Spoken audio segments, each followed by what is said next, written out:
The job numbers are out, and this is why you got to watch this video, because this is really, really not good.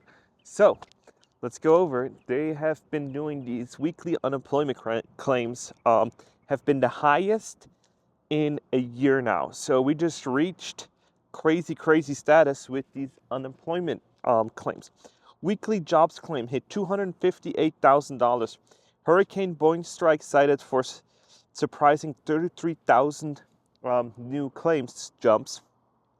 The number of Americans filing for unemployment benefits last week jumped to the highest level in a year, which analysts are saying is more likely a result of Hurricane Helene and Boeing machinists strike. That's all not good, and I'm going to go over why. The Labor Department reported Thursday that the applications for unemployment benefits jumped by 33,000. Holy smokes. For the week of October 3rd, that's the most since August 5th, 2023. Well above the 229,000 analysts were expecting. And they're saying that some of it is because of the Boeing strike, the machinists. 4-week average of claims, which events out of some of the weekly volatility, rose by 6,700 to 231,000. The 4-week average claims, right? The total number of Americans collecting unemployment benefits rose by 42,000 to about 1.86 million for the week of September of 28, the most since last July. Man, oh man, oh man. So, what does that have to do with hurricane?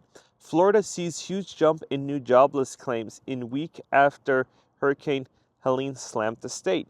Following the relatively stable summer and usually decreasing jobs claim in Florida, the first week of October was rocked with a huge number of new claims. So, if you are living in Florida, and I wondered this in my last video, and your employer cannot reopen because of circumstances that are out of his control. And I said, who has the money to rebuild this? Well, they don't. And now it's all on the federal government. What do I mean by that? Is that the federal government needs to come in and pick up these weekly and pay out these weekly unemployment claims. So now the question is, how fast can you rebuild the city and get rehired? Because if you are unemployed because your machine shop or something got flooded, they can't reopen, and your landlord says, hey, there's insurance claims, I don't have the money to put on a new roof. I seen a 40-yard container stuck in somebody's roof. I've never seen that before. And then it's like, okay, so there's got to be new roofs, there's got to be all of these kind of crazy things, and insurance has to pay out if you had it, and they're going to do everything in their power to not do it. But now the question is going to be, where do you go from here? Because I know Americans, a lot of them have very short memories, right? And I'm probably included in that. And so if there is a natural disaster, you probably will say, oh, this was once in a lifetime. How likely is it that there's going to be another one coming? So I don't have to worry about too much. These are anomalies, and we make it all up in our head that this is not the new norm.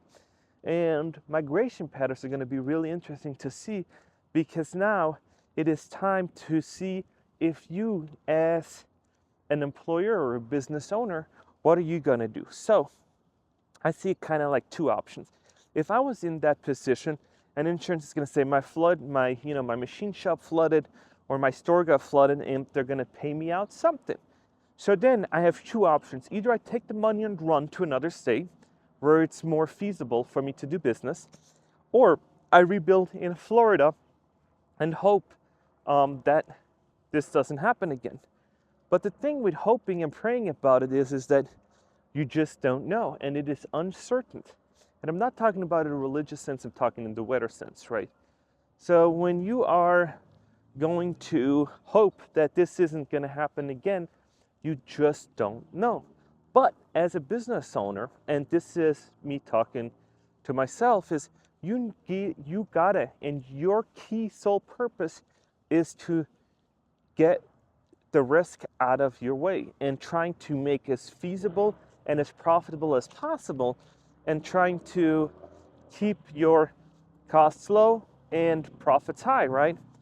And that's what you kind of have to do. But now the question is, are you going to rebuild because you like it, you got your family there, or are you going to take the money and run to another state and say, I'm going to go to Colorado, I'm going to go to other states where there's nothing, I'm going to go to a whole nother area where I also have family and I can rebuild and kind of be more of a smooth rolling where there's not these weather patterns where I might have to close down.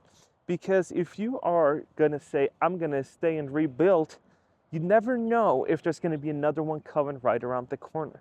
You can kind of say that that 8 months out of the year you're good, but then is it worth it for these other few months out of the year to keep evacuating, keep doing it, flooding, all these other things? Is it going to be worth it to you? And it's going to be really dependent, because I don't know what other people are going to do.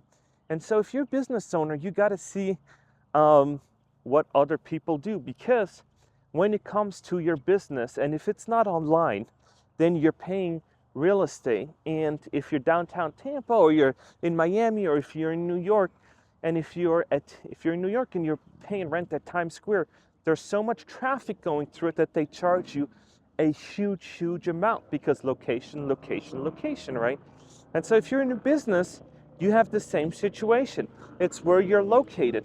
But now people are starting to move and migrate out, and you've paid for this high spot of location. You pay for this high location area because when you rented it or when you leased your service, you said, hey, I have so many people that are in the proximity. There's so many small businesses. So I'm getting 500 cars a day, 1,000 cars a day, 3,000 cars a day passing by. And from all these people that kind of come by, I get a few walk-ins every day. And so that's how they kind of calculate the rent.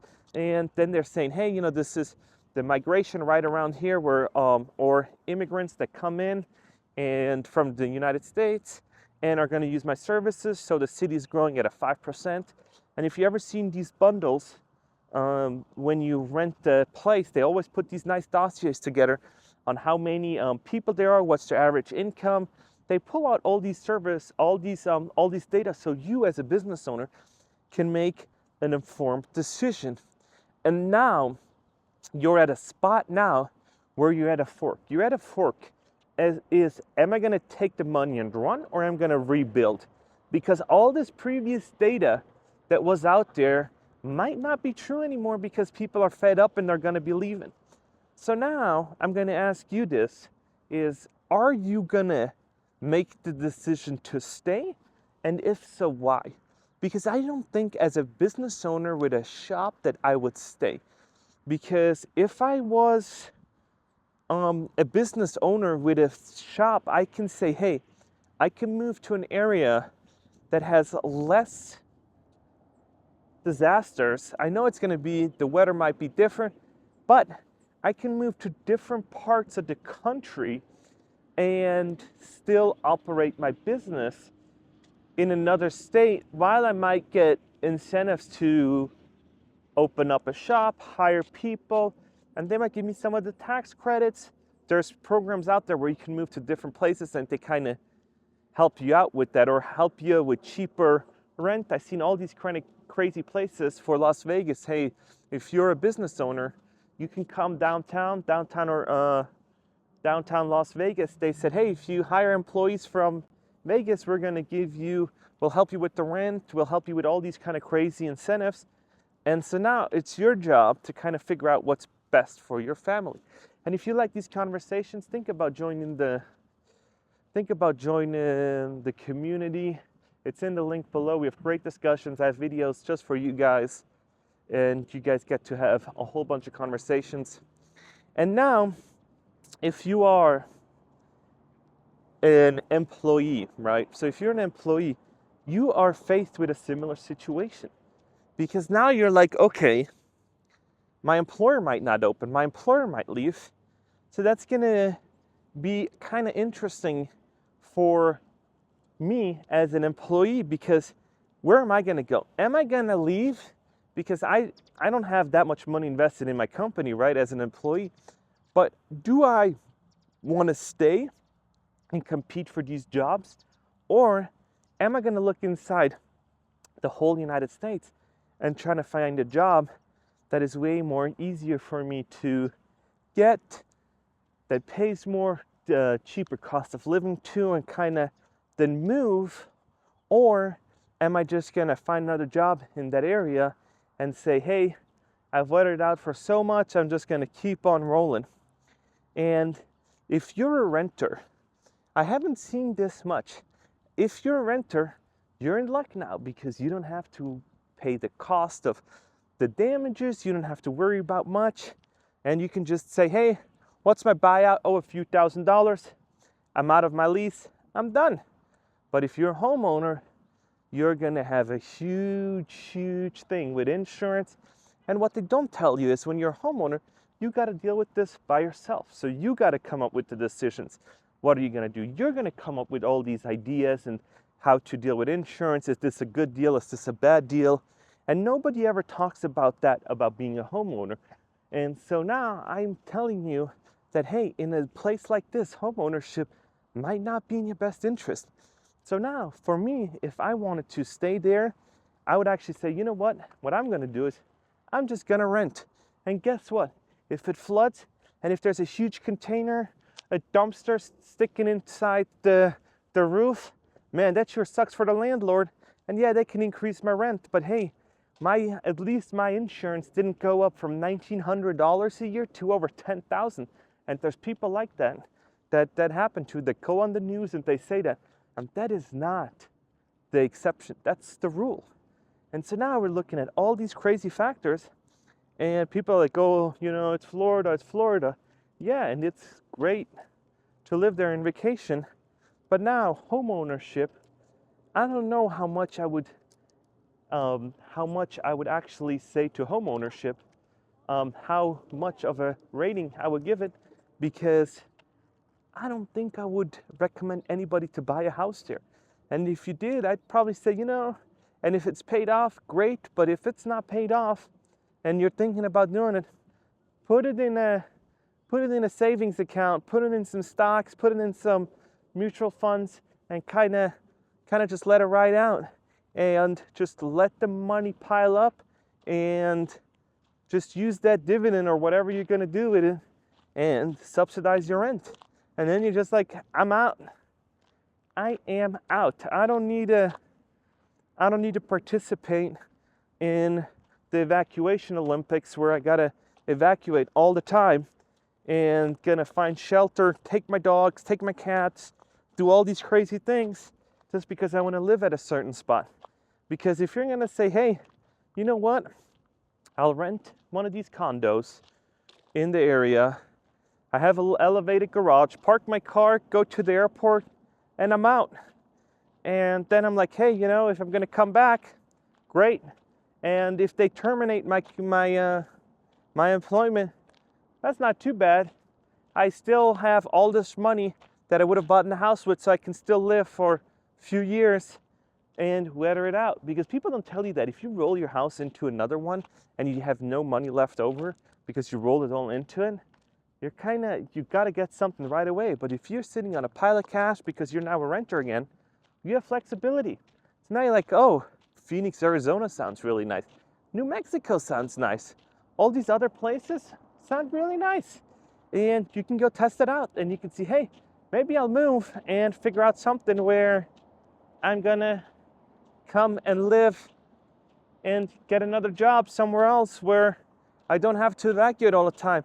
And I get some paid time off and I can still go and visit, and I can rent an Airbnb, or I can stay with family that didn't move, or friends, and so I don't have to do it. Or you move more inwards. But even now, it's just a dicey situation. And people have been saying in the comments all along, it's not an if, it's a when. And that is scary, especially if you're going to invest heavily into the area. If you're going to invest huge amounts of money, you got to be bringing in a lot of dough to just offset it.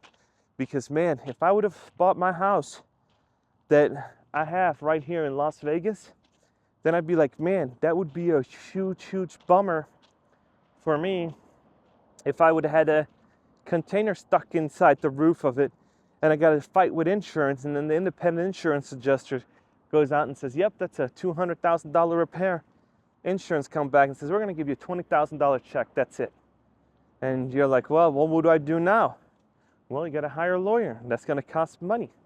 And you don't have none of these problems when it comes to renting. You'll just be like, oh, sure seems like this is an issue for you. I wish you luck. And you live about your day.